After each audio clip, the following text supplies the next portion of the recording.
Speaker कौमी assembly सरदार एयाज सादिक और वज़ीर-ए-आज़म के मुशीर राना सनाउल्लाह ने गढ़ी खुदाबख्श में बेनज़ीर भुट्टो के मज़ार पर हाज़री दी, फातह खानी की। सखर में मीडिया से गुफ्तगू करते हुए वज़ीर-ए-आज़म के मुशीर राना सनाउल्लाह ने कहा कि नून लीग ने हमेशा कोशिश की कि सियासी जमातें मुज़ाकरात की मेज़ पर बैठें। बानी पीटीआई शुरू से सियासी मुज़ाकरात पर यकीन नहीं रखते। स्पीकर कौमी असम्बली एयाज सादिक ने कहा कि इल्म नहीं कि 28वीं तरमीम आ रही है। पीटीआई मुज़ाकरात चाहती है तो उन्हें असम्बली आना होगा। जमहूरियत जो है वो डायलॉग से आगे बढ़ती है डेडलॉग से नहीं। तो इसलिए पाकिस्तान मुस्लिम लीग नून ने भी और पीपल्स पार्टी ने भी हमेशा ये कोशिश की है कि सियासी जमातें जो हैं वो टेबल पे बैठें और अपने सियासी जो भी इश्यूज़ हैं उनको बैठ के थ्रू डायलॉग जो है वो रिज़ॉल्व करें। लेकिन पीटीआई के जो बानी हैं उनका शुरू से ये रवैया रहा है, वो हमेशा जो है वो अपोजिशन से, अगर वो हुकूमत में है तो अपोजिशन, और अगर अपोजिशन में है हुकूमत, वो सियासी डायलॉग पे यकीन नहीं रखते। मुज़ाकरात की जो बात है, हम हमेशा से जो है वो मुलाकात के लिए, मुज़ाकरात के लिए तैयार रहे हैं, अब भी है। अगर वो बात करना चाहते हैं तो वो ठीक है, अगर वो नहीं करना चाहते तो ये उनका फैसला। प्राइम मिनिस्टर साहब ने बार बार ये कहा है कि हम डायलॉग के लिए तैयार हैं, और मैंने भी ये कहा है कि नेशनल असम्बली के स्पीकर का दफ्तर जो है वो आपके लिए अवेलेबल है। आप जब आना चाहें, बात करना चाहें, मुज़ाकरात करना चाहें, हुकूमत भी तैयार है, आप भी, मगर उनको फैसला करना पड़ेगा कि अगर वो करना चाहते हैं फिर उनको आना पड़ेगा। जब वो आएंगे तो नेशनल असम्बली है, यहाँ पे उनको पूरा मौका मिलेगा, गवर्नमेंट को रिक्वेस्ट करके उनके साथ बिठाया जाएगा और फिर वहाँ से कोई रास्ता निकलेगा। मेरे प्यारे पीपलो, पाकिस्तान की अवाम, पाकिस्तान, अस्सलाम वालेकुम, जिए भुट्टो।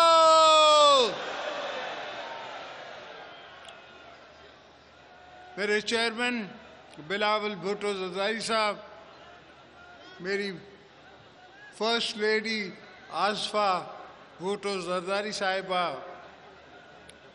पीएम आज़ाद जम्मू और कश्मीर, सीएम सिंध, सीएम बलूचिस्तान, और मेरा भाई मोहसिन नकवी, रिस्पेक्टेड जर्नलिस्ट जो आए हुए हैं पूरे पाकिस्तान से, पीपीपी के leadership, secretary general, secretaries, Peoples Party के जियालो,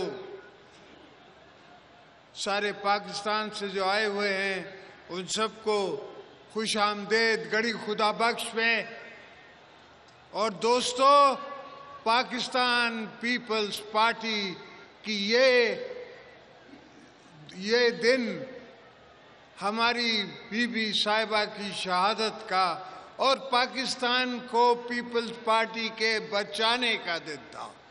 उस दिन पीपल्स पार्टी ने पाकिस्तान बचाया था, पाकिस्तान खपे कह के। ये मैं नहीं कह रहा था, ये पीपल्स पार्टी की और बीबी साहबा की रूह कह रही थी जो मैंने कहा। अल्हम्दुलिल्लाह पाकिस्तान बचा, पाकिस्तान चला और चलता रहेगा क़यामत तक। और हम शुक्रिया अदा करते हैं कि अल्लाह ने हमें मौका दिया कि हमने ऐसा चीफ बनाया फौज का जिसने आंखों में आंखें डाल के हमारी गवर्नमेंट की सुपरविजन में इंडिया को ऐसा मुंह तोड़ जवाब दिया कि उनको पता पड़ गया कि ये खेड नहीं है, वाणिया दी, समझे। मोदी को पता पड़ गया कि ये मजाक नहीं है। पाकिस्तान पाकिस्तान है और हम मुसलमान हैं और हम अपनी दिफा करना जानते हैं। ये तो शुक्र करो अभी भी लोगों ने तुम्हारा लिहाज किया है, दुनिया ने तुम्हारा लिहाज किया है। अगर नहीं तो पता लग जाता इनको सब, इनके सारे जहाज गिरा सकते थे हम, इनका विक्रम गिरा सकते थे। किसी मुल्क ने भी देखा पाकिस्तान की तरफ तो याद रखो कि यहाँ असद जरदारी बैठा हुआ है, यहाँ पीपल्स पार्टी बैठी हुई है, यहाँ भुट्टो साहब के वारिस बैठे हुए हैं, या बीबी साहिबा के वारिस बैठे हुए, ये सब वर्कर, ये सब हम जंग के मैदान के लिए खुद तैयार हैं। हम खुद हथियार लेके लड़ने के लिए तैयार हैं। हम अपनी जानों का कुर्बानी देने के लिए तैयार हैं इस मुल्क को, अपने मादरे वतन को बचाने के लिए। तो ये भूल जाओ कि रोटी होगी गोली होगी, रोटी होगी गोली होगी। हम गोलियां मारेंगे, तुम क्या गोली मारोगे? और तुमने देखा कि 4 दिन तुम्हारी टांगें नहीं खड़ी हो सकी, 4 दिन तुम जंग ना कर सके।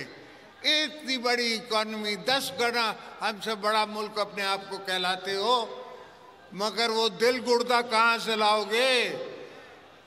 वो दिल गुर्दा कहाँ से लाओगे जो हमारे चीफ का है, जो हमारे प्रेसिडेंट का है, जो हमारे पीएम का है, जो हमारे चेयरमैन का है, जो एयरफोर्स चीफ का है, जो आर्मी चीफ का है? ये दिल गुर्दा कहाँ से लाओगे?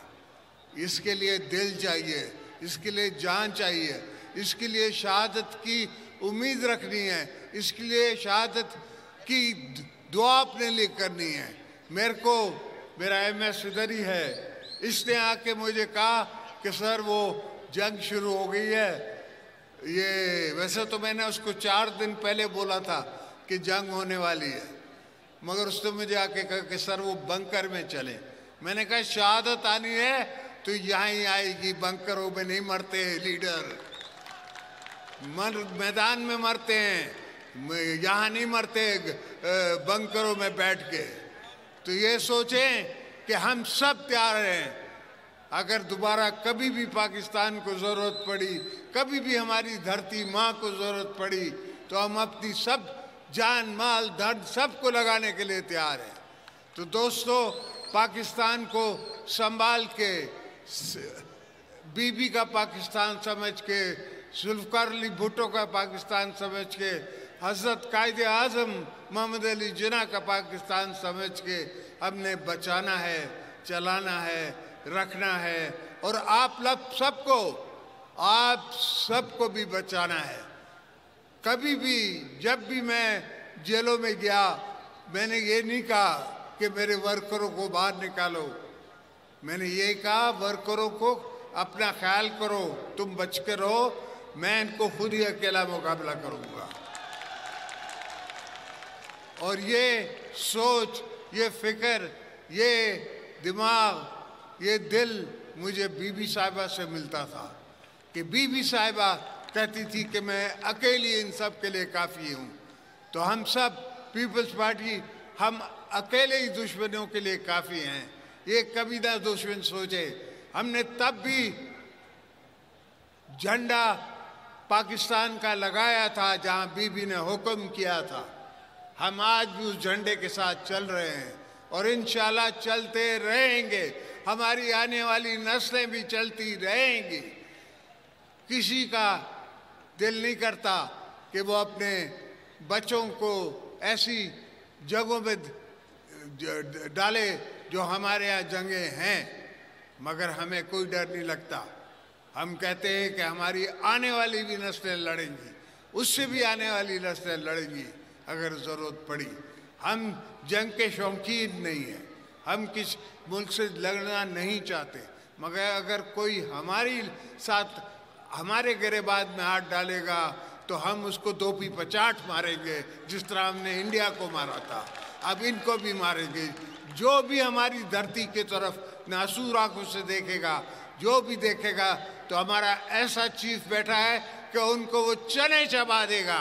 पाकिस्तान की आर्मी उनको चने चबा देगी और एयरफोर्स चने चबा देगी, हमारी नेवी चबा देगी। ये सब बीबी साहिबा ने और हमने पहले से ही बंदोबस्त करके रखे हैं। भुट्टो साहब से लेके आज तक हम इस दिन की तैयारी करके बैठे हैं कि हो सकता है कभी हमारी ज़रूरत पड़ जाए, हो सकता है हमें किसी से लड़ना पड़ जाए। तो अल्लाह का फजल है, इतनी सोच हम में है और इतनी समझ हम में है कि हम पाकिस्तान का दिफा कर सकते हैं। और जब तक हम में दिफाई ताकत नहीं होगी तो दुश्मन हमेशा हमारे तरफ मैली आंख से देख सकता है। तो defence is the best offence. हमने डिफेंस रखा है ऐसा कि उससे अच्छा ऑफेंस नहीं हो सकता। जब वो हमला करने आए तो हम पहले ये आसमानों में इनका इंतज़ार कर रहे थे। उनको तब पता पड़ा जब उनको सामने पाकिस्तान एयरफोर्स नज़र आई। उनको तब पता पड़ा जब कमांड दे दी गई थी कि शूट देम डाउन। तो अल्लाह का फजल है, मौला का करम है। हाँ, मुल्क को तकलीफ़ें हैं, मसले हैं, वो आस्ते आस्ते कम होंगे, इसलिए कि एक बेवकूफ़ आदमी ने 4.5 साल में सारी दुनिया से हमारे ताल्लुकात ख़राब करा दिए थे, पाकिस्तान की इकॉनमी तबाह करा दी थी। अभी हमने आस्ते आस्ते सारी दुनिया से अपने ताल्लुकात दोबारा ठीक किए हैं। और मज़े की बात है कि इन ताल्लुकात में हमारे साथ जनरल आसिम मुनीर साथ हैं। और आज ट्रम्प भी कहता है कि फील्ड मार्शल, और फील्ड मार्शल आपने उसको बनाया है, पीपल्स पार्टी ने बनाया है, पाकिस्तान की आवाम ने बनाया है। तो इंशाअल्लाह आप बेफिक्र सोइए। आपके बच्चों का, आपके आने वाली नस्लों का भी मैं ज़ामिन हूँ। इंशाअल्लाह सबके लिए बेहतरी करके जाऊंगा। पाकिस्तान जिंदाबाद।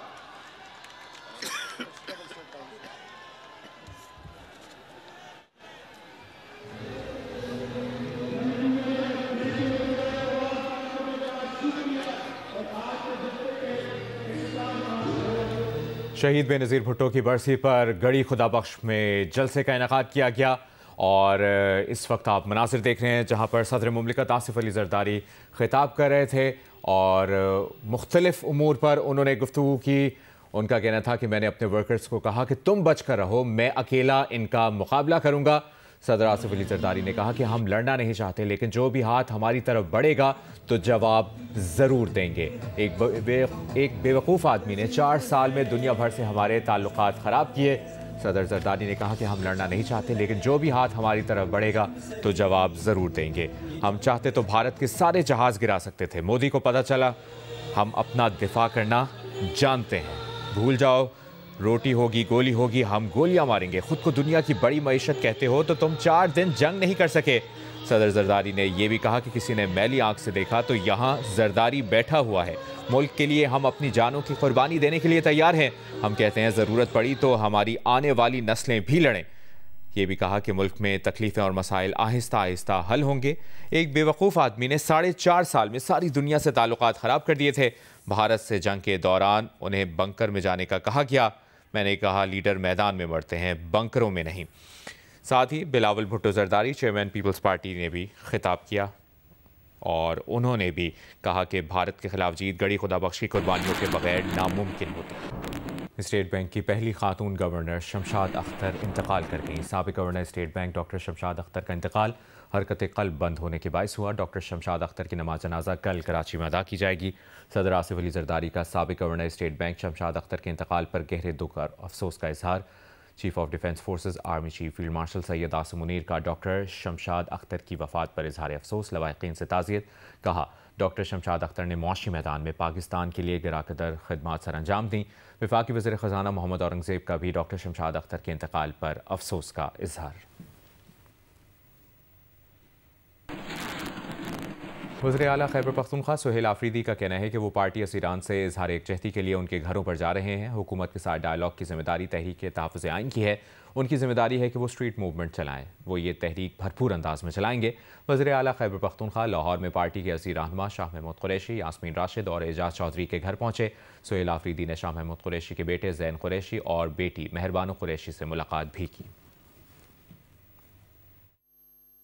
जो हमारी लीडरशिप हैं वहाँ पर यास्मीन राशिद साहिबा हैं, उमर सरफराज चीमा साहिब हैं, हमारे मियाँ महमूद रशीद हैं, एजाज चौधरी साहब है, शाह महमूद कुरैशी साहब है, जितनी भी हमारे बाकी लीडरशिप हैं तमाम सनम जावेद साहिबा हैं, फलक जावेद साहिबा हैं, जितनी भी बाकी लीडरशिप हैं, वर्कर्स हैं, उन सब से मिलना चाह रहा था, लेकिन बदकिस्मती से इन्होंने मुझे मिलने नहीं दिया। डायलॉग और प्रोटेस्ट और तहरीक की ज़िम्मेदारी जो है, मुज़ाहमत या मुज़ाकरात की ज़िम्मेदारी मेरे लीडर मेरा कायद जनाब तहरीक तहफ़्फ़ुज़ आईन पाकिस्तान को दी हुई है। मेरे लिए ये हिदायत है कि मैं स्ट्रीट मूवमेंट की तैयारी करूँ। वो अपनी साइड पर जो है अपनी कोशिशें कर रहे हैं और दूसरे हुक्म तक हमारी सपोर्ट उनके साथ है। स्ट्रीट मूवमेंट की तैयारी की जिम्मेदारी मुझे दी गई है और इंशाल्लाह ताला इस तैयारी को मैं पीक पर लेकर जाऊंगा इंशाल्लाह। वज़ीर इत्तलाआत पंजाब अज़म बुखारी का कहना है कि वज़ीर आला KPK सुहेल आफरीदी पंजाब में मेहमान हैं। सुहेल आफरीदी खुद लाहौर पहुँच गए मगर कोई वर्कर नहीं आया। उस्मान अहमद भट्टी की रिपोर्ट।